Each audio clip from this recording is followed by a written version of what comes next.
Assalamualaikum warahmatullahi wabarakatuh.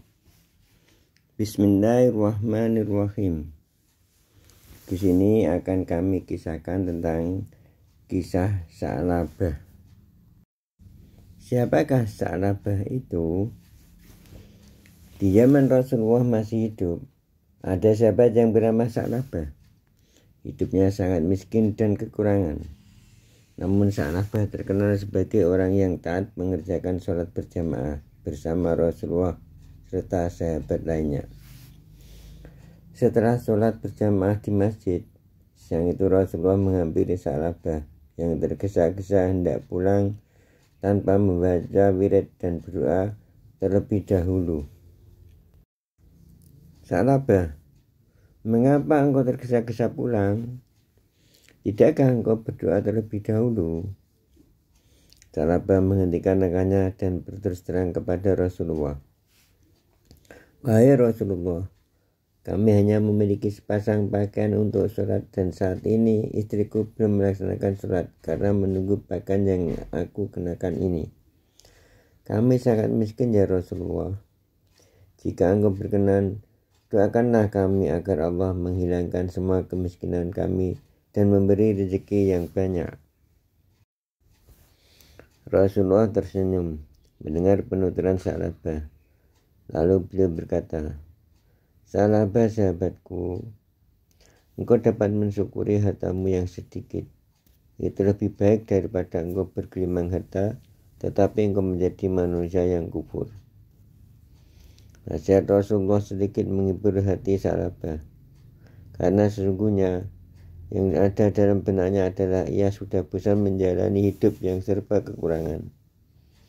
Satu-satunya cara agar cepat menjadi kaya adalah memohon doa kepada Rasulullah, karena doanya Nabi pasti didengar Allah SWT. Keesokan harinya ia kembali menemui Rasulullah dan memohon beliau untuk mau mendoakannya agar menjadi orang kaya. Setelah ketiga kalinya Sa'labah memohon, akhirnya Rasulullah tidak bisa menolak keinginan Sa'labah.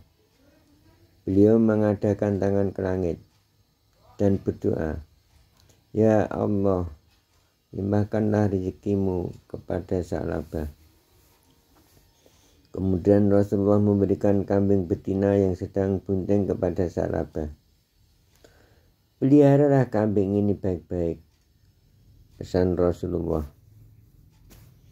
Sa'labah pulang membawa kambing pemberian Rasulullah dengan hati yang berbunga-bunga. Dengan modal kambing serta doa Rasulullah, aku yakin aku akan menjadi orang yang kaya raya. Hari berganti hari, bulan berganti bulan, tahun berganti tahun. Sa'labah yang dulu miskin dan lusuh telah berubah menjadi orang kaya yang terpandang. Kambingnya jumlah ribuan.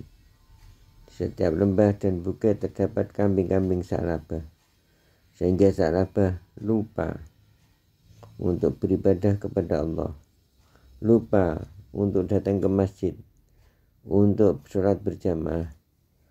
Bahkan sholat Jumat selalu ditinggalkan oleh Sa'labah karena kesibukannya mengurusi hewan ternaknya. Sampai suatu saat Rasulullah bertanya-tanya, Wahai sahabatku, sudah sekian lama Sa'labah tidak kelihatan di masjid. Tahukah kalian bagaimana keadaannya sekarang? Sahabat menjawab, Wahai Rasulullah, Sa'labah sudah menjadi orang kaya. Benarkah? Mengapa ia tidak pernah menyerahkan sedekahnya sedikit pun?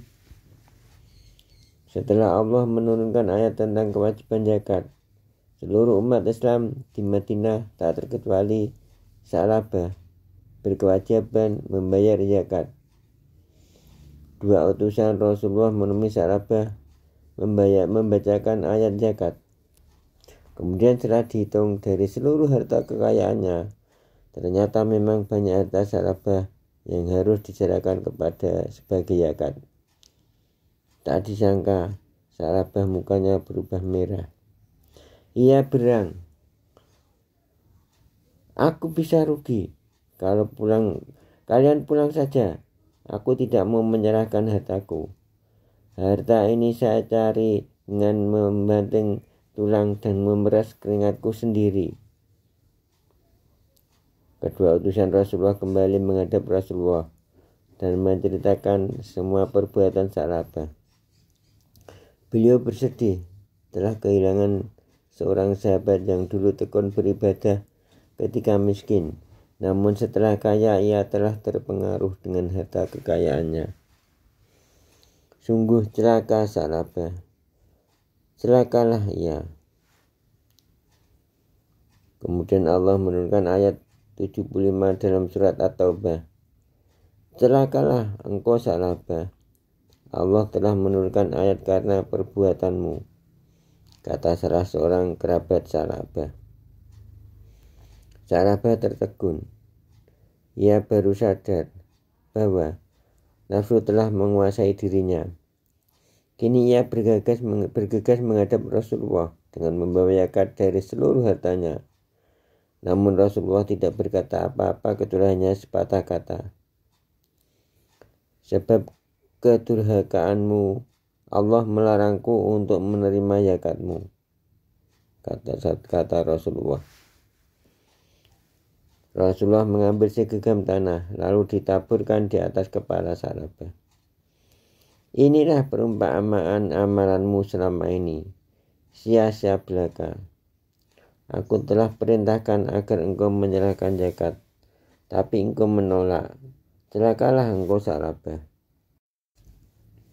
Salabah berjalan mulai kembali ke rumahnya.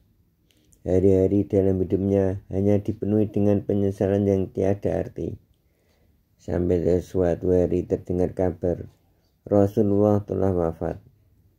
Ia semakin bersedih karena zakatnya tidak diterima oleh Rasulullah hingga beliau wafat. Zakatnya juga ternyata ditolak oleh Khalifah Abu Bakar, Khalifah Umar bin Khattab, Khalifah Umar bin Affan, dan para khalifah tidak mau menerima zakat Salabah karena Rasulullah juga tidak menerima zakatnya. Demikian seterusnya sampai Salabah meninggal dunia dan seluruh hewan peliharaannya juga ikut mati. Demikian kisah Salabah. Semoga bermanfaat bagi kita semua. Kiranya cukup sekian, kurang lebihnya minta maaf. Assalamualaikum warahmatullahi wabarakatuh.